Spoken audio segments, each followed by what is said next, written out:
Situation. Given a rectangular concrete beam with Fc prime equals 28 megapascals, Fy equals 415 megapascals. These are actually three separate questions. No? So for number 7, determine the width of the singly reinforced concrete beam with a maximum steel ratio of 0.018. Effective depth is 600. And then MU na gagamitin for the design is 680 kilonewton meter. So this is a design problem because we are given the ultimate moment and we need to know ano yung area ng bakal and at the same time for this specific question yung width nung concrete.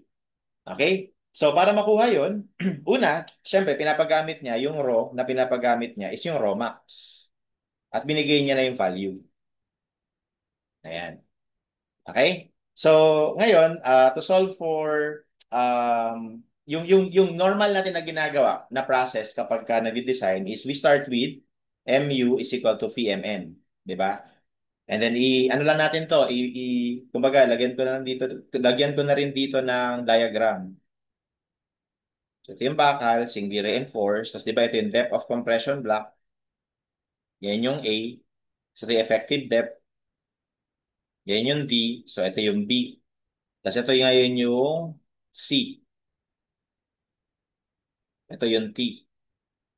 Okay? So, therefore, pag nag-moment tayo sa P, yung MN natin ay um, C times D minus A over 2. Kasi this will be acting sa gitna ng A. Gitna ng A. Kaya A over 2 yun. Sa taas. So, therefore, our MU, so lagyan ko na ng values, ang MU natin ay 680 million para maging Newton millimeter equals phi, no? So ito, lagyan ko muna ng phi ha. Kasi normal yan, gagawin natin dyan, 0.9 yan kasi nagde-design tayo, no? 0.9 yan kapag nagde-design. Kaya lang, no? Kaya lang, be careful kasi pwede na, dahil sa ibang criteria na binigay, lalong-lalo na dito, ayun, no? Romax. Pwedeng mag-iba yan. Guys, yung Romax natin sa NSCB 2015, yung galing sa 0.004 na strain, di ba ang formula ng Romax natin ay 3 over 7 something? So galing yun sa 0.004 na strain. Guys, yung 0.004 na strain, remind ko lang, ay nasa transition zone yun. Kasi ang tension controlled, ang minimum strain sa tension controlled ay 0.005. So, hindi pa siya umabot ng 0.005, kaya transition zone siya. Kaya itong fee na to, interpolate mo. Kung ang gagamitin mo is yung Romax na sinabi sa NSCP. Kaya lang again, dito, ang binigay kasi sa atin ay may value na. So, mamaya i-verify natin kung ito ba talaga ay 0.9. Okay, kung tension controlled ba talaga siya. No? But anyway, expand natin yung C, 0.85 FC prime. Lagyan ko na ng values ha. 28. Tapos A. Tapos B, actually B hinahanap din. A, B, unknown parehas, times D, 600 minus A over 2. Yan. So, unknown parehas. So, para mabawasan yung unknown, i-verify natin. Kapag ito bang still ratio na to ang ginamit ko, ano ba siya? Tension controlled ba siya? So, pwede natin malaman yon. So, maraming way, pwedeng i-backsolve mo yung depth of compression block, no?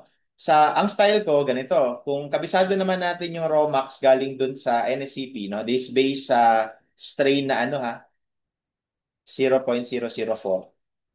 So, at yan yung sinabi ng NSCP. So, that is 3 over 7 times 0.85 FC prime beta 1 over F1. And I believe dinerive ko to before, no? Ayan. Okay, so dahil single layer lang ang assumption natin dito, one lang to, no? Pag single layer.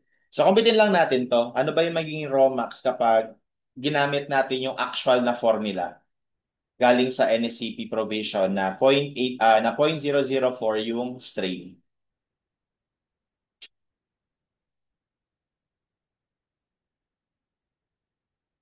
So that is 0.021, no? Sabihan 0.021. So lumalabas yung Romax na binigay niya, mas mababa pa dito. Ay, mas mababa pa dito. So, ano ibig sabihin? Ano bang interpretation nun? So, kapag kasi yung ROMO, mas mababa pa dun sa ROMAX, ibig sabihin, kapag kinumpute mo yung area ng bakal, mas konti. Kasi 'di ba yung area ng bakal nakadepende sa steel ratio eh, 'di ba? Kasi ito ano to eh, AS over BD yan eh. Okay? So ngayon kung mas mababa to compared dun sa ROMAX na galing sa NECP, yung mga compute natin dito na AS ay mas mababa rin sa AS max. Ano namang ibig sabihin nun in terms of strain? In terms of strain, kasi yung strain ay proportional sa ano yan eh. Um, Kumbaga, pag sinabi mong strain, ano yan eh, proportional yan sa stress. Di ba? So, kapag kasi mas konti yung bakal, mas may stress yun kasi mas konti sila. At dahil mas may stress yun, ibig sabihin, yung strain nitong bakal na to, mas malaki. Yung ibig sabihin, kahit na kapag mas mababa yung steel ratio, yung strain nito magiging mas malaki. So, mas malaki sa 0.004 which can be beyond 0.005. Pero para pinaka-safe, computein natin yung ROMAX na pang tension controlled. Ito yung kapag strain, sinet mo sa 0.005. Dinerive ko na rin to before. Ito ay magiging 3/8 lang.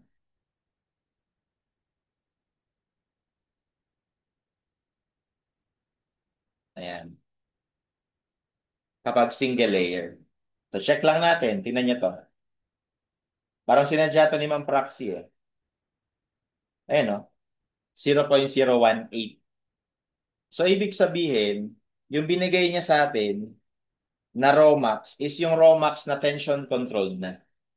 So, ibig sabihin ngayon, dahil na-verify natin na ito ay tension control. Therefore, yung fee na gagamitin ay 0.9 na kagad. Okay? But we have to be careful on that one, ano? Minsan trap yun. Okay? Hindi, minsan binibigay niya na yung value, pero kailangan kasi naintindihan natin talaga yung concept eh. Okay? But anyway, that just verifies that this will be 0.9. Yun lang yun. No? It verifies na 0.9 ito. Okay? Otherwise, mag-interpolate tayo. Nahahanapin natin equivalent na strain for this particular still ratio. Okay? But anyway, what's next? So, ito yung muna equation natin. Wala pa tayong masasolve dyan. Dalawa yung unknowns. Okay? So, ang gagawin ko next, i-combine natin yan doon sa isa pang formula na ginagamit natin. C equals T. So, 0.85 FC prime AB is equal to AS FY. So, yung FY natin, given naman, lagay ko na, 415. Ayan. Okay, so unknown din yung AS. Pero, meron tayo ng steel ratio na equal sa AS over BD. Diba? Yung B natin, unknown. Pero yung D natin given eh. That is 600. So actually dito, we can solve for AS. So that's gonna give me 0.018 times 600 times B. And I can replace this here. Okay? So magiging 0.85 times 28 AB is equal to 0.018 times 600 times B times 415. And as you can see, magka-cancel dito yung B. And from here, we can solve for A. So, masasolve muna natin yung A. That's 0.018 times 600 times 415 over 0.85 times 28. Tama ba? Yan yung A. 188.32.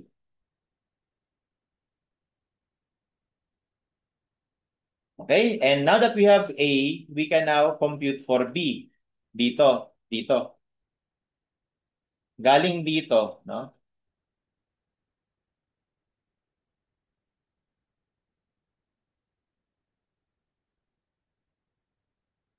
Okay, pwede natin ilagay yung value ng A. So, 680 times 10 to the 6 equals 0.9, 0.85, 28, 188.32 times B times 600 minus 188.32 over. So, we can solve for it.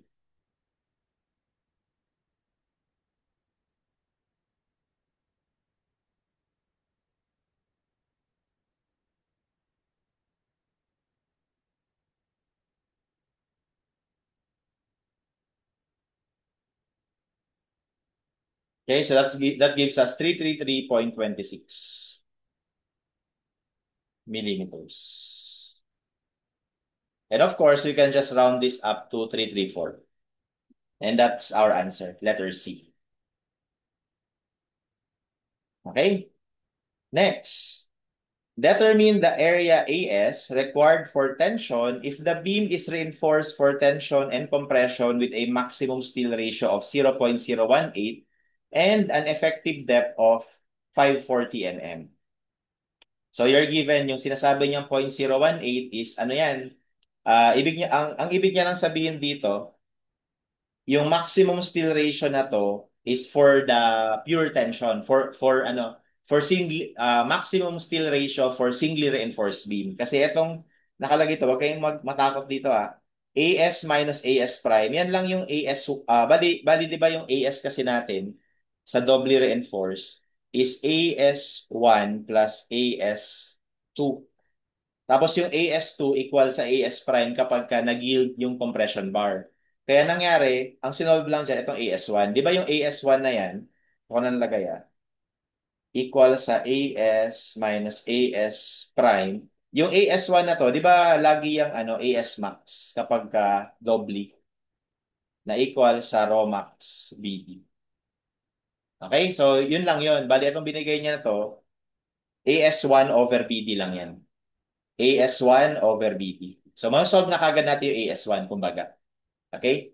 So, anyway, binigyan tayo ng depth, ng location ng compression bars, tapos yung width, tapos yung moment. So, number 8. So, again, hatiin natin yung doubly reinforced beam. Ito yung maximum na, AS1. Okay? Tapos, plus, yung ano lang, baka lang. Yung compression bar, at saka yung additional tension bar. Okay, so ang total na moment na kailangan na ma-resist nitong section na to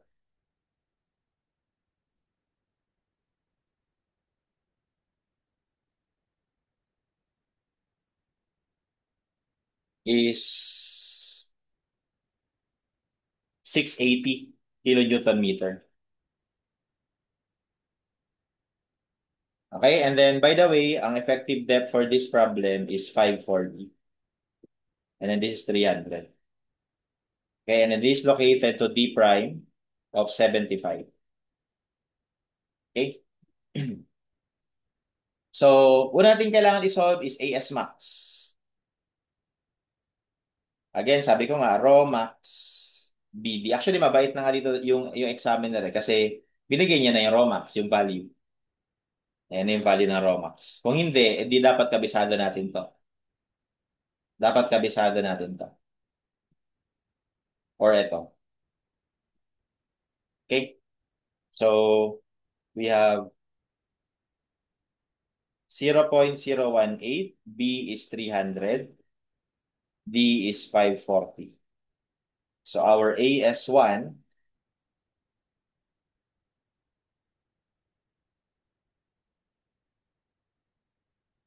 is 2916. Okay? So, yun yung AS1 natin. So, now, para makuha natin yung nominal moment, no? Kailangan natin yung nominal moment dito eh. So, kailangan muna natin kunin yung depth of compression block dito. Pero dapat A-max to eh, which is yung kung again, kung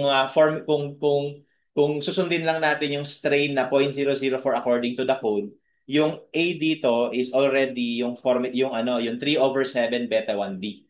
Kaya lang sa case na to hindi kasi iba yung pinapagamit na ROS. Pero masosolve natin 'yon. So, solve lang natin. So, 'di ba meron ditong compression ng concrete? Ito naman yung tension T1. So, pag nag-C equals T tayo, compression ng concrete is equal to T1, we have 0.85 FC prime AB is equal to T1. Siyempre, AS1 FY. FY kasi nagde-design. So, we want it to be under reinforced or we want the steel to yield. So, we have 0.85 FC prime 28 A Tapos yung B natin, 300. AS1 is 2916. Tapos FY is 415.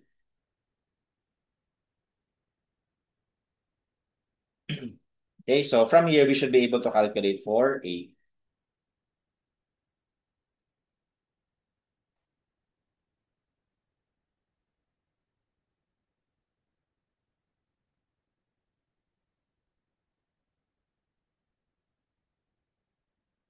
So that's 169.49.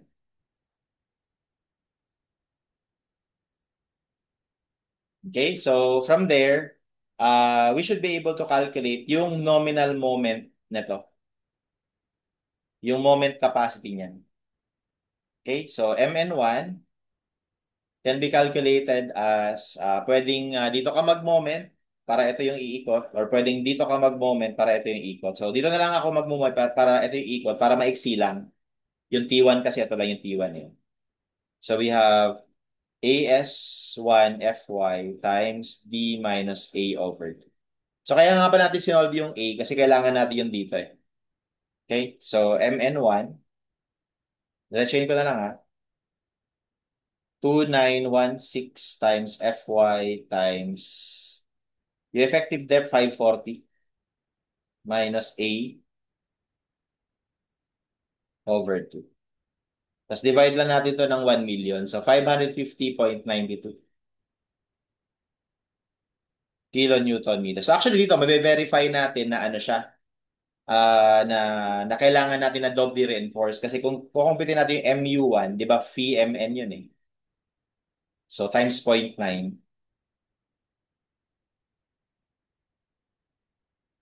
that's 495.83.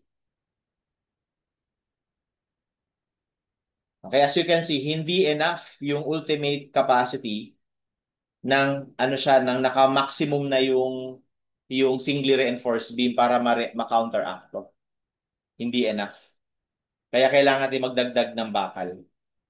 Kaya lang, hindi ka dapat magdadagdag ng bakal sa tension side lang kasi over-reinforced na yun. Kaya nga kailangan natin maglagay rin ng bakal sa ibabaw para makontra, para hindi siya maging over-reinforced. Okay, so ibig sabihin, to know ano yung additional, kailangan mo nating malaman ano yung nominal, yung capacity dito. Ano dapat yung capacity na yan. So ang idea dapat, pag pinag-add ko to, tapos minultiply ko ng fee para maging design, ay dapat equal dito. So, fee MN1 plus MN2 should be equal to MU. So therefore, MN2 is equal to MU over phi minus MN1, di ba? Okay, and MN2 can be calculated now. So we can say that, actually pwedeng ito na yun, 10 to the 6. Yan. So pwedeng ito na yun. So yung MU 680 minus ito. Kasi finactor ko na to eh. Finactor ko na tong ano, well, actually, ito pala is MU pa lang to ha. MU2 to. Okay, so pwede rin kasing ganito guys.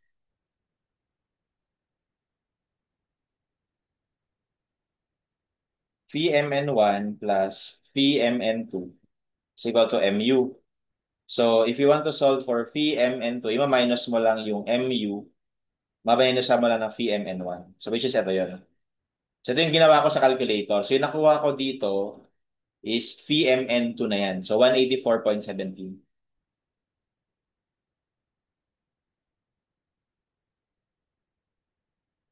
Okay, pero kung gusto mo MN2 lang, so ito naman, hindi mangyayari. Um, or actually, MU 680, no? Divided by 0.9 minus MN1 na 550.92. So, ito yung MN2 lang. Na equal lang din yan kapag yung 184.17 dinivide ko ng 0.9. And so, same lang yun. Okay? So, 204.64. Okay, pero for this, kailangan natin, so syempre, meron na tayong MN2 or VMN2, so kailangan natin mag-design. So syempre, meron ulit dito ang compression sa steel, tapos meron tayong tension to T2. So, ang gagawin ko ngayon naman, mag-moment ako dito para ma-solve natin yung AS2. Okay, kasi alam na natin yung MN2 eh. So therefore, we have MU2 is equal to phi MN2. So yung MU2, ito rin yun. Diba? 184.17. Gawin lang nating Newton millimeter. This is 0.9, tapos yung ito ay T2, D minus D prime. Na? Hindi siya D minus A over 2. Kasi yung distance nito, ito, D minus D prime. Ito yung D prime.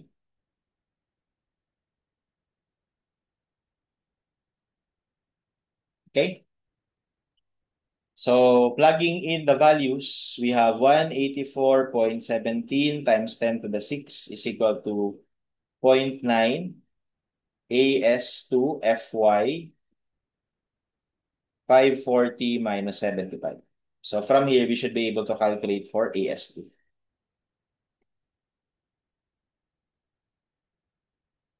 So, yan, di ba? So, ito ginawa ko dito, ano to, MN2 to eh. So, kapag yan ang ginamit mo, huwag ka nang mag-divide ng, ano, ng 0.9.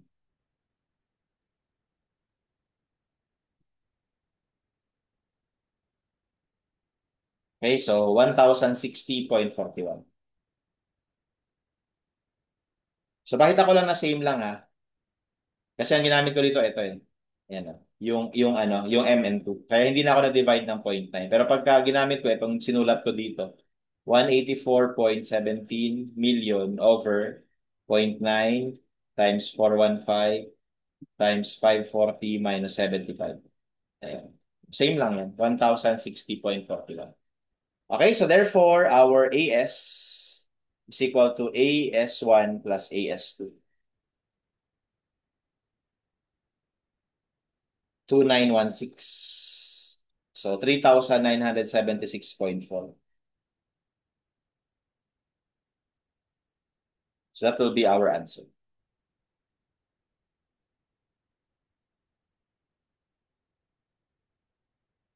Okay, so that's letter A. Lastly, if the beam having an effective depth of 500 mm is subjected to a shear force of 510 kilonewtons, determine the minimum width of the beam in accordance to NSCP 2015. Okay, so pinapahanap lang yung width ng beam in accordance with it. Actually, ang pinapahanap niya is minimum. Minimum width niya. Importante yan, no? Okay, so ano yung ibig niya sabihin doon? Gusto niya yung width as small as possible. Pero based sa shear. No? Based sa shear. So, ganito yan.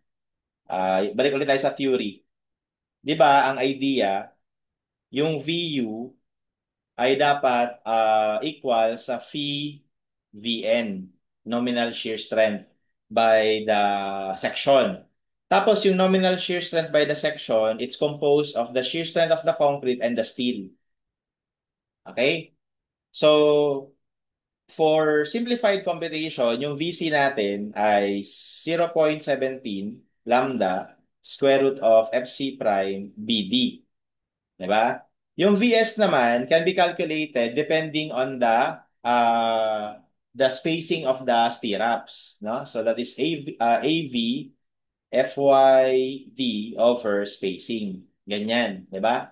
Kaya lang meron kasing provision na dapat yung spacing na to hindi lalagpas dun sa maximum, 'di ba? Or, meron ding provision na itong VS na to ay hindi dapat lalagpas sa 4 times. Actually, yung dating code, yung lumang code, ang sabi doon, yung steel, yung shear strength provided by the steel should not exceed 4 times nung concrete shear strength provided by the concrete. Kasi ibig sabihin nun, pagka ganon, masyado nang malaki yung contribution ng steel. Eh, ang idea, dapat yung steel, parang ano lang siya, suporta lang siya, reinforcement lang siya eh, no? So dapat may dadalhin pa rin yung concrete. Okay? So merong ganong provision. Yung provision na binanggit ko na kailangan 4 times, hindi na ganon yung pagkaka-present sa NSCP. So sa NSCP, ang nakalagay na ay ganito. Yung shear strength to be provided by the steel should not exceed 0.66. lambda square root of FC prime BD. Yan. Pero yung 4 times na sinasabi ko, ito yun. Kasi pagka kinompute mo yung 0.17 times 4, iba lang to ha, ang value. 0.668. Medyo may discrepancy lang. Pero yun yung idea niyan. 4 times, kaya naging 0.66 to. If we are going to go back to the very beginning, yung 0.17 na yan, nanggaling yan sa ano, 0.16666, nagaling dito. Nagaling sa 1 over 6. So dati talaga, ano to, 1 over 6 to. Hindi siya 0.17. So ngayon, pag times 4 mo yung 1 over 6, ayan o. Kaya doon nakuha tong 0.66 na yan. Okay? So, yun yung concept sa problem na to. Ngayon, in order for us to minimize the width of the beam, kailangan i-maximize natin yung shear strength provided by steel. Okay? Para ma-minimize, para mapaliit natin ang husto. Kasi kung ano, kung parang baliktad sila, di ba?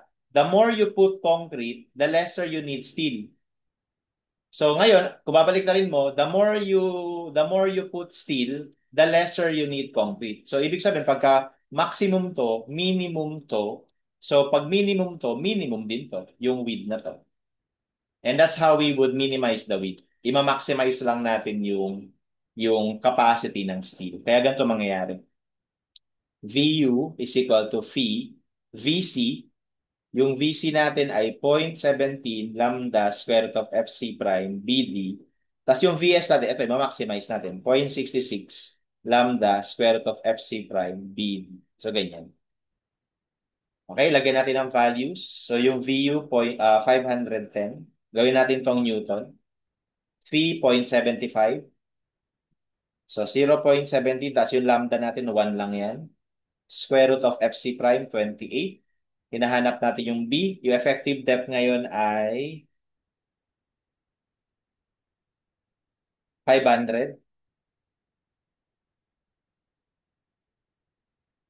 Okay, plus 0.66 square root of FC prime B times 500. So, ganyan. So, B would be calculated as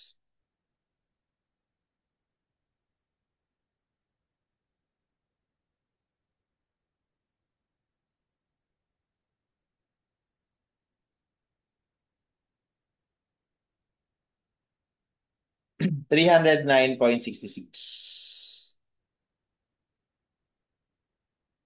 Or we can say that that is approximately 310.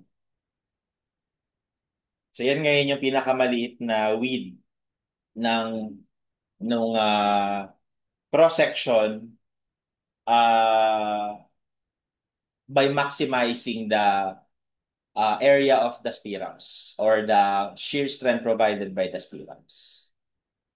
Okay, guys, so that's how we solve this problem.